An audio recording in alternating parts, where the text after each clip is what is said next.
Salut à tous, c'est Iso et bienvenue pour cet épisode hors série que je vous avais promis. Car en effet, après la tour de Babel, beaucoup sont restés sur leur faim, moi le premier, étant donné que Treyarch nous habitue quand même à des secrets beaucoup plus compliqués et qui vont nous demander beaucoup plus de réflexion. C'est pourquoi nous, on s'est penché sur le fait qu'il y avait peut-être une suite et effectivement différents éléments que nous allons voir au cours de cette vidéo portent à croire que, en effet, le secret ne s'arrête pas là. Donc cette vidéo, je voudrais que vous la voyez comme une vidéo où on va regrouper tous ensemble, je dis bien tous ensemble, c'est-à-dire moi comme vous, les différents éléments qu'on aura trouvés. Donc n'hésitez pas dans les commentaires à faire part de certaines choses que j'aurais pas forcément abordées parce que je les aurais pas trouvées ou simplement oubliées, de manière à ce qu'on puisse ensemble imaginer une théorie, imaginer la suite de cette histoire et évidemment si possible quelque chose qui se rapproche le plus possible de la réalité. Allez, sans plus attendre, on commence tout de suite.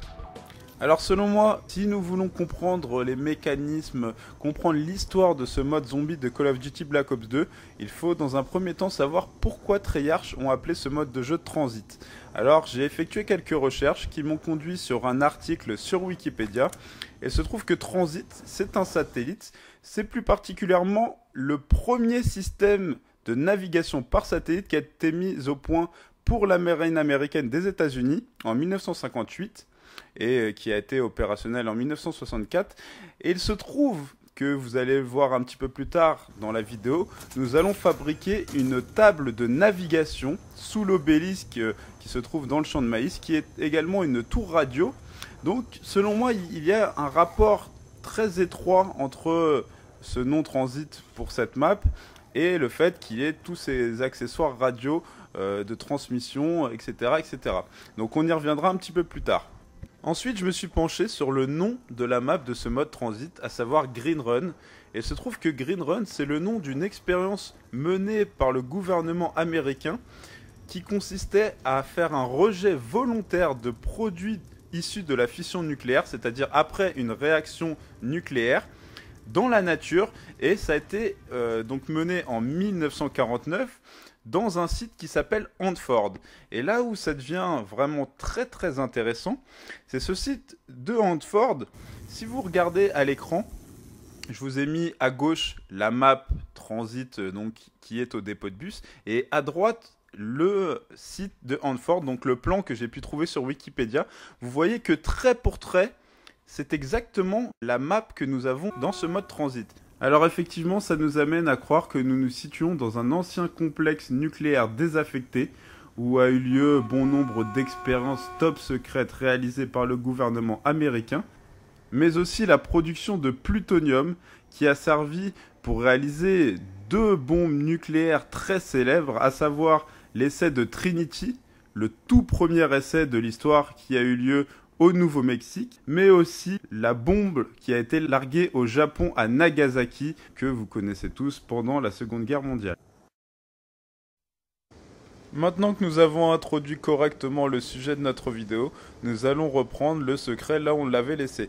Alors là, vous voyez à l'écran la voie de Richthofen, le moment où il fallait faire chauffer l'obélisque avec le jet gun, et vous voyez que ça nous attire inlassablement contre ce grillage et qu'une fois que le jet gun explose, les morceaux sont répartis derrière ce grillage. Alors je pense que c'était volontairement que Treyarch nous a fait ça pour nous indiquer le lieu de regarder ce qui se passe, une pièce requise. Donc là vous voyez qu'on nous demande des pièces donc pour une construction secrète, puisque d'habitude il y a toujours un établi, or là il n'est pas là. Alors moi je vais vous montrer maintenant comment construire donc cette machine secrète. Alors tout d'abord il faudra se rendre au dépôt de bus, donc ramasser dans ce petit trou, il faudra se mettre accroupi, ramasser une météorite. Ensuite, direction l'obélisque pour la déposer. Alors, ce qu'il faut savoir, c'est que vous n'aurez la possibilité de ramasser ces éléments seulement qu'en mode original. Alors, si vous réfléchissez bien, qu'est-ce que c'est au mode original? C'est seulement pour le secret. Donc, ce qui veut bien nous faire comprendre que donc cette construction fait bel et bien partie du secret principal de ce mode zombie. Alors ensuite, rendez-vous donc à la ville. Entre temps, il faut savoir que j'avais activé le courant de manière à utiliser les téléporteurs de manière infini et très facile parce qu'avec la turbine c'est un petit peu compliqué, un petit peu fatigant et puis surtout au bout d'un moment elle se détruit. Donc là je vous montre un deuxième emplacement possible pour cet élément de la construction que nous allons faire. Donc soit à la ville, soit ici dans la maison, dans la ferme. Alors là je retourne sous cet obélisque pour déposer donc la deuxième pièce. Donc vous voyez il y avait la météorite qui était en suspension. Bon, c'est un petit peu drôle, mais bon, voilà, c'est comme ça. Je mets donc le deuxième élément. Alors maintenant, on va aller chercher le troisième. Alors ça va être assez facile, c'est de l'autre côté du champ de maïs. Là, dans cette map de World at War, un petit peu old school. Là, vous voyez ce petit buffet et il y a une pièce dessus. Donc voilà, la troisième pièce. Et vous avez la possibilité de la trouver dans un autre endroit. Regardez, voilà, sur cette commode, dans le garage au diner. Donc soit l'un, soit l'autre. Il n'y a que la météorite que vous n'aurez pas de problème à trouver puisqu'il y a un seul endroit de respawn. Alors là, je vais aller une fois de plus apporter la pièce. Et il va rester une pièce puisqu'il faut compter 4 éléments pour construire cette petite chose là qu'on verra un petit peu plus tard à quoi ça ressemble. Et le dernier élément, vous pourrez le trouver donc soit là comme vous le voyez à l'écran, dans le tunnel qui se trouve entre le dépôt de bus et le diner. Donc en général elle est la plupart du temps ici, mais sinon vous pourrez aussi la trouver, si elle n'est pas à l'un et elle est à l'autre, à cet endroit là, dans la deuxième pièce du labo électrique. Donc bah, vous voyez, selon les parties ça change tout le temps, c'est indéfini, donc il faut avoir de la chance, mais je précise bien seulement en mode original. Donc maintenant j'ai terminé cette construction.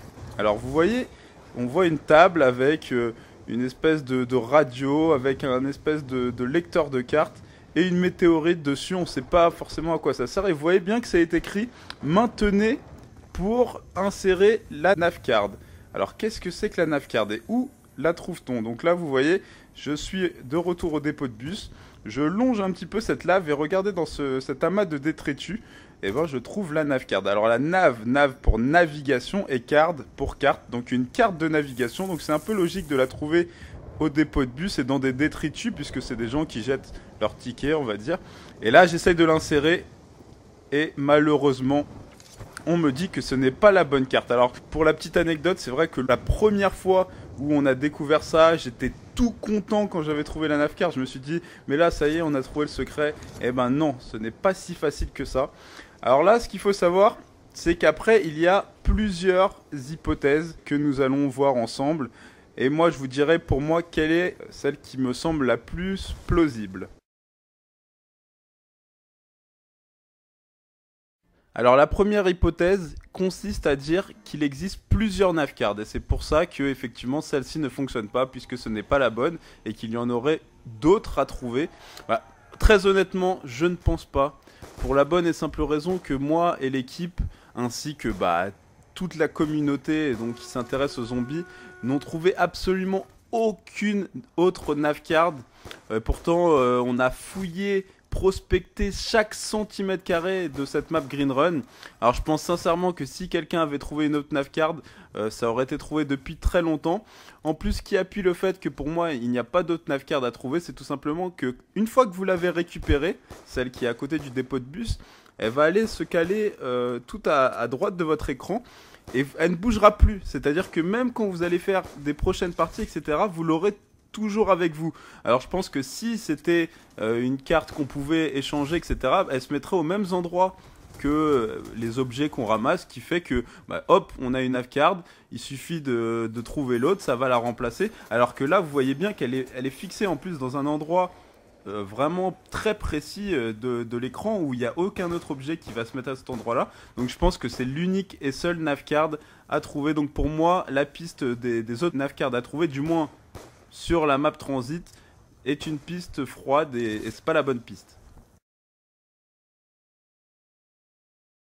Maintenant pour la deuxième hypothèse, qui elle aussi est extrêmement répandue au sein de la communauté, elle consiste à dire qu'il faudrait attendre les DLC, c'est-à-dire attendre que Treyarch nous mette à disposition des contenus téléchargeables pour que cette navcard fonctionne. Alors effectivement, c'est pas un raisonnement qui n'a aucun sens, au contraire, je trouve que c'est assez intelligent de penser ça, mais d'un autre côté, je ne pense pas que Treyarch nous laisse galérer à chercher inutilement si effectivement il suffit simplement d'attendre les DLC. Alors pour moi, effectivement, le secret final, vraiment l'apothéose, ne sera pas disponible tout de suite dans cette map Green Run. Il va falloir attendre les DLC. Mais en ce qui concerne la navcard, je pense sincèrement qu'on puisse dès maintenant l'utiliser. Alors pour moi, cette hypothèse comme quoi il faudrait attendre les DLC, elle aussi est une piste froide. Alors pour la troisième hypothèse, vous vous en doutez bien, c'est que je pense que la navcard que nous avons là, elle est utilisable. Mais évidemment, il va falloir trouver de quelle façon l'utiliser et quelle manipulation ou procédure effectuer avant de l'insérer dans le lecteur de cartes. Alors c'est bien entendu le défi principal de cette vidéo et c'est pour ça que j'ai besoin de l'aide de tout le monde, puisque nous avons cherché partout, nous sommes creusés la tête, testé des trucs des plus intelligents aux plus farfelus, rien n'a fonctionné. Alors peut-être qu'avec l'aide de tout le monde, et surtout si des gens ont réussi à avoir quelques résultats, quelques pistes vraiment intéressantes, on arrivera ensemble à relever ce défi, puisque en tout cas d'un point de vue mondial, personne jusque-là n'a trouvé la solution, et personne n'a réussi à aller un peu plus loin que cette simple création de la table de navigation. Alors la première piste que nous avons pu remarquer une fois que le secret la tour de Babel, que ça soit Maxis ou Richthofen, soit faite, c'est un phénomène qui est vraiment très étrange et on n'a vraiment pas su expliquer et on comprend absolument pas à quoi ça sert. Alors quand vous ferez un certain nombre de boîtes, alors il va falloir vraiment en faire beaucoup, entre 15 et 20 à peu près, vous allez avoir, comme vous le voyez à l'écran, une lumière rouge qui sort de la boîte et qui va tourner comme ça à l'intérieur de la boîte. Et là bon, j'ai pas eu de chance, c'était au moment où la boîte change de spot, mais sinon ça se fait autour d'une arme, et pendant que vous avez cette lumière, bah, vous pouvez récupérer cette arme. Alors je sais pas si une fois que vous avez récupéré l'arme au moment où il y a eu cette lumière, elle va nous permettre de tirer sur quelque chose ou d'ouvrir une porte qui était jusqu'alors fermée. Honnêtement, je ne sais absolument pas. Donc, essayez vous de votre côté, si quelqu'un a l'occasion d'exploiter cette piste, vraiment qui nous signale ça dans les commentaires. Autre piste qui nous semble intéressante, elle se trouve à la ville. Alors comme vous l'avez sûrement remarqué, vous avez des feux tricolores qui sont éteints normalement, et une fois que vous mettez le courant, ils commencent à clignoter rouge. Alors selon nous, peut-être qu'il y aurait une action à faire avec peut-être une grenade IEM ou autre chose qui permettrait au feu de faire changer l'itinéraire du bus, parce que vous l'avez sûrement remarqué, il y a des barricades qui bloquent une nouvelle route. Alors peut-être que en influant sur le feu tricolore, au lieu que le bus prenne le chemin habituel, il prendrait un autre chemin qui nous ouvrirait une route où elle nous mènerait, ça je peux pas vous dire, mais peut-être qu'il y a une action à faire à cet endroit-là. Alors voilà, c'est une nouvelle piste qu'on est en train d'explorer, pour l'instant aucun résultat, mais si quelqu'un d'entre vous a trouvé quelque chose d'intéressant, n'hésitez pas, une fois de plus, à en faire part dans les commentaires. Alors au sujet de son utilisation, il y a deux hypothèses qui sortent du lot. Alors la première consiste à dire que cette table de navigation nous permettrait de nous téléporter, donc en nous mettant en dessous de cet obélisque, à un autre endroit. Donc pour l'instant on ne sait pas, puisque a priori la plupart des gens penseraient que ce serait dans les futurs DLC. Donc on viendrait là, on insérerait notre carte et on serait téléporté à un autre endroit. Personnellement, je ne pense pas que ça soit cette possibilité-là, puisque on a déjà la possibilité de se téléporter via les lampadaires dans le mode transit. Donc si en plus la table de navigation servait à se téléporter, je trouve que ça ferait un petit peu trop de téléportation.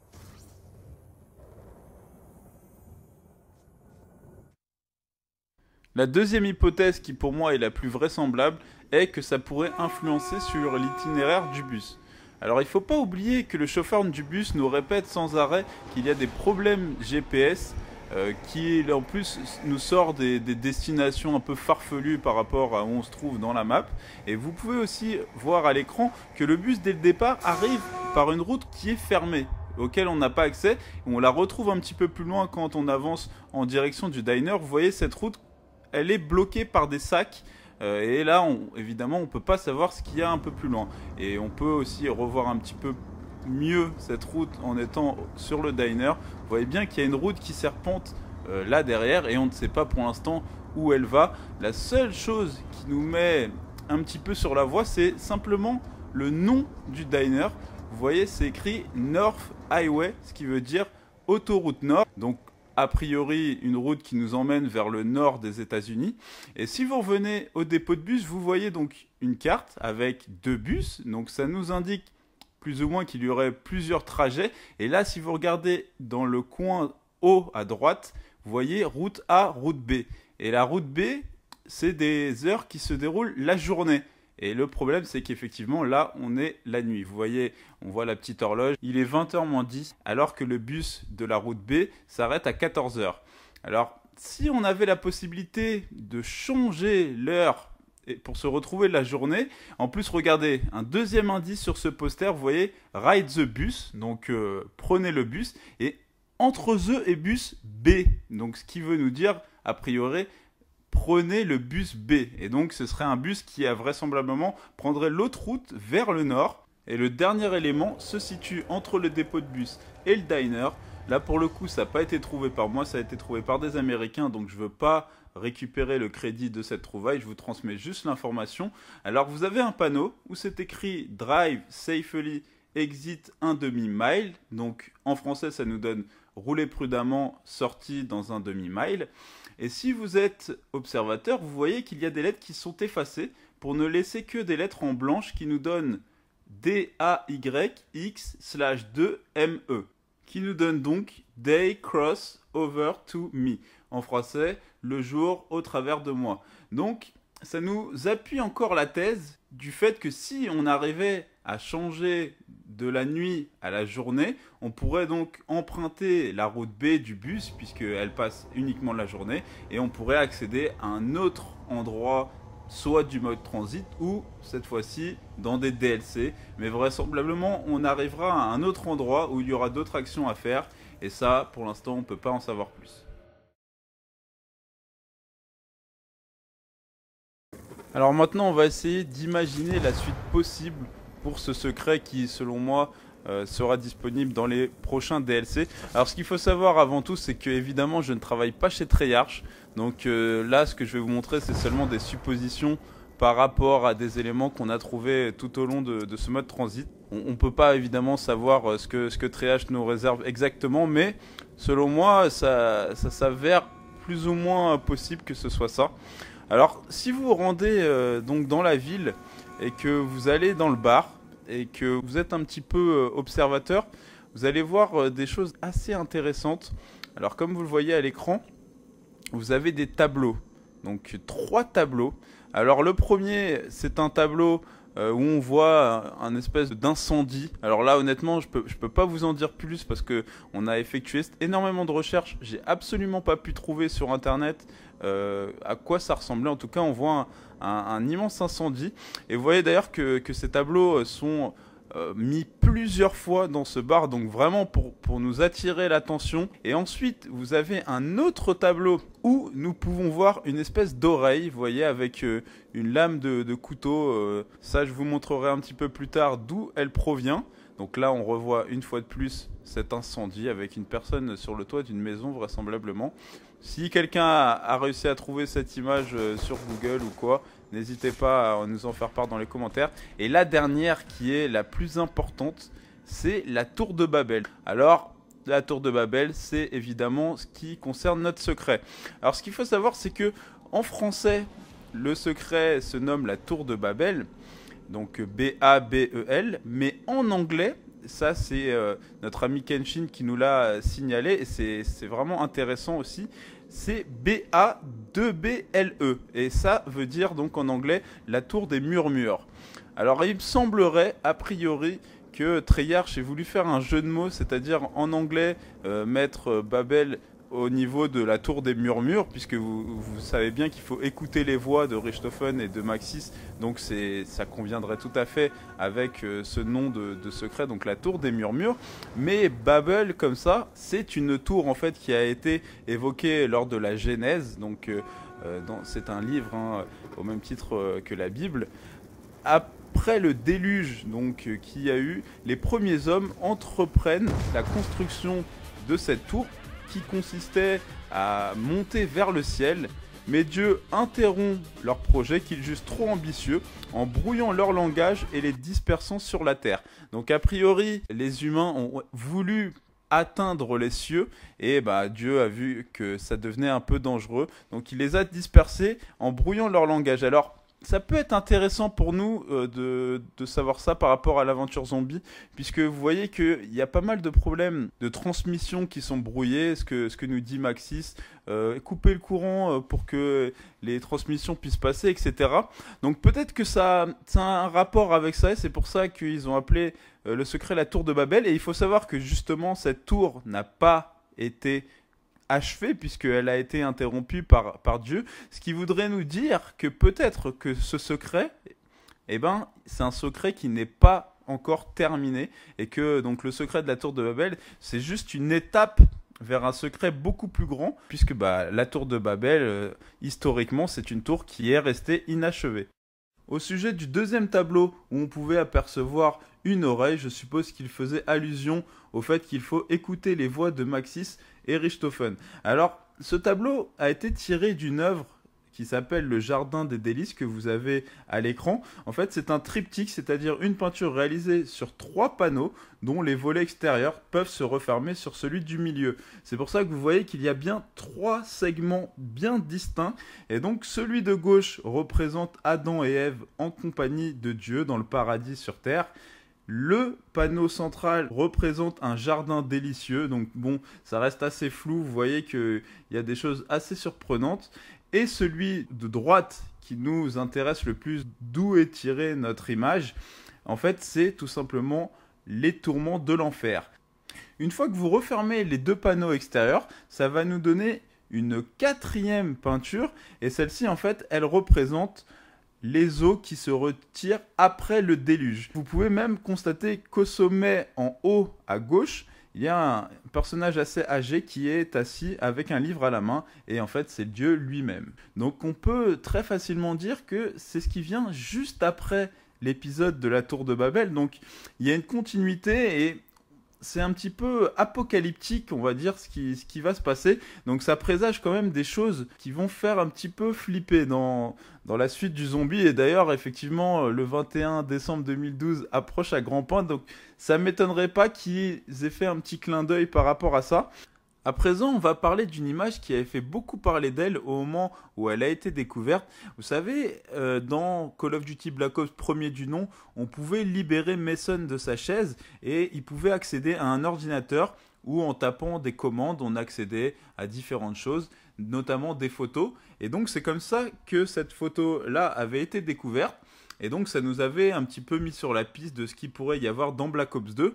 Et je pense qu'aujourd'hui, elle est en train de nous révéler pas mal de secrets. Alors comme vous le voyez déjà, c'est écrit Stuff Zey, donc excusez-moi pour mon allemand, je suis vraiment pas bilingue de ce côté-là. Donc en français en tout cas ça donne la 2e étape. Ensuite vous avez Starke durch Ordnung, et là ça veut dire la force par l'ordre. Donc c'est déjà assez intéressant, mais ce qui est vraiment très très intéressant, c'est ce que vous voyez à l'image. Donc en second plan, vous voyez 2 antennes, dont une qui ressemble étrangement à l'obélisque que nous avons dans le champ de maïs sur Transit. Une deuxième, pour l'instant, effectivement, qui ne nous parle pas plus que ça, puisque on ne connaît qu'une antenne pour l'instant dans le mode zombie. Mais regardez ce qu'on voit au milieu, un champignon atomique ou un champignon nucléaire. Alors là, si vous êtes un petit peu perspicace, à quoi vous allez penser? Nuketown Zombie, évidemment, puisque Nuketown, c'est quand même une map d'essai nucléaire. Et en plus de ça, comme je vous l'ai dit en tout début de vidéo, la map Transit se déroule sur un ancien complexe nucléaire. Donc je peux quasiment affirmer, je pense sans me tromper, qu'il y a une relation certaine entre Nuketown Zombie, Transit et une prochaine map qui sortira un peu plus tard, je pense. Et qu'une fois que nous aurons réalisé différentes actions dans chacune de ces maps, on arrivera à un secret beaucoup plus important. Alors les indices qui peuvent nous permettre d'établir une relation entre Nuketown Zombie, Transit et une future map où vraisemblablement il y aurait une antenne, en commençant par Nuketown Zombie, comme vous pouvez le voir rien que dans l'accueil de ce mode zombie, vous voyez très bien que Nuketown Zombie et Transit se trouvent l'une à côté de l'autre, quasiment, à quelques kilomètres près. Donc on pourrait tout à fait envisager qu'on puisse naviguer de l'une à l'autre. En plus de ça, pour ceux qui connaissent bien Nuketown Zombie, de temps en temps on entend le klaxon du bus de Transit. Donc je pense que c'est pour nous mettre sur la piste de quelque chose. Et enfin, là vous le voyez donc dans ce jardin, une fois de plus encore dans ce mode zombie de Nuketown, vous voyez un abri anti-atomique avec écrit Fallout Shelter, donc ça veut dire abri anti-atomique. Et évidemment pour l'instant la porte est fermée, mais imaginons qu'on puisse ouvrir cette porte.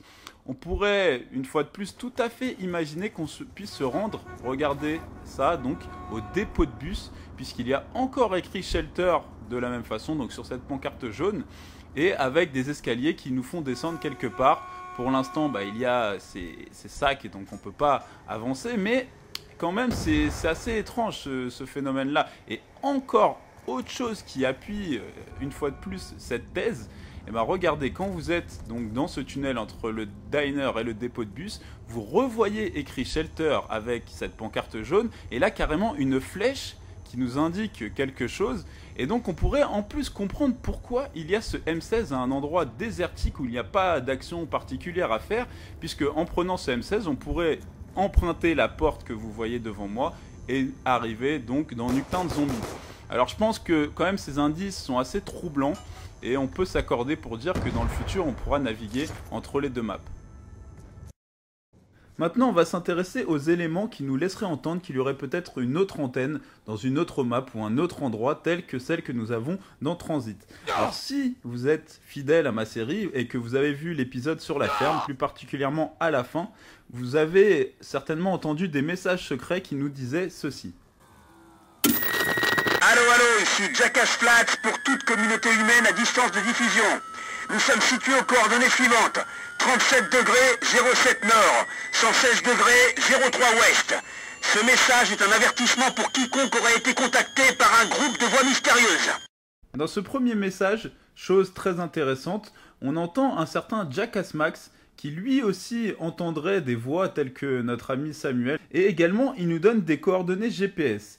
Et quand on entre ces coordonnées GPS sur Google, ça nous fait tomber à un certain endroit, comme vous le voyez dans les images, non loin de la zone 51, plus particulièrement le Groom Lake, donc qui est un lac salé au Nevada. Et effectivement, c'est assez curieux puisque si vous entendez ce que nous dit notre conducteur du bus...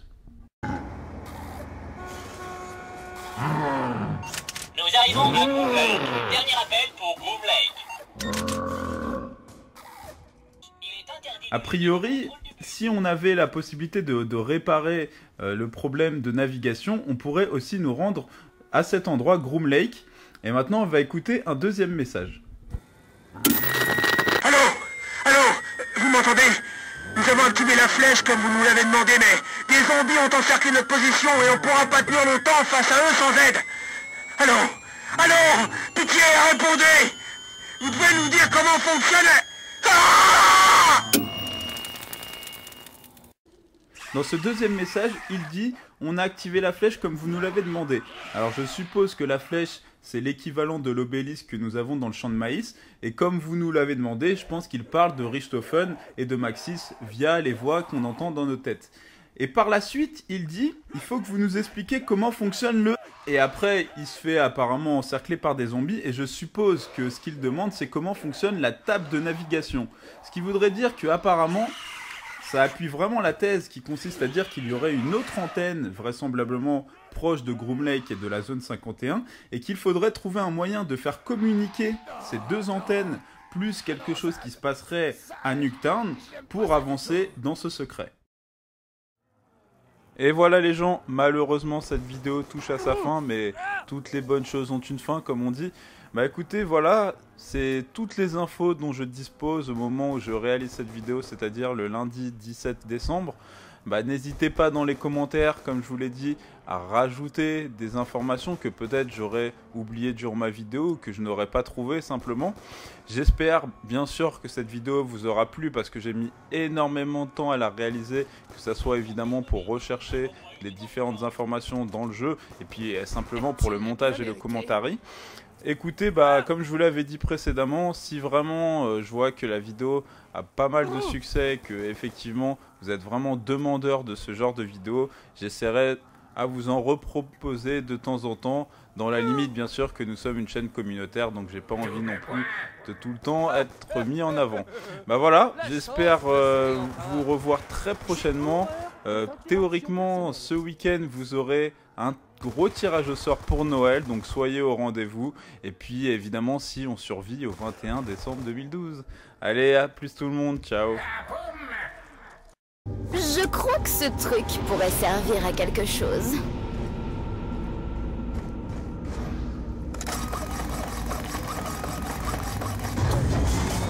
Stu, c'est ton jour de chance! Tu vas pouvoir me battre au couteau!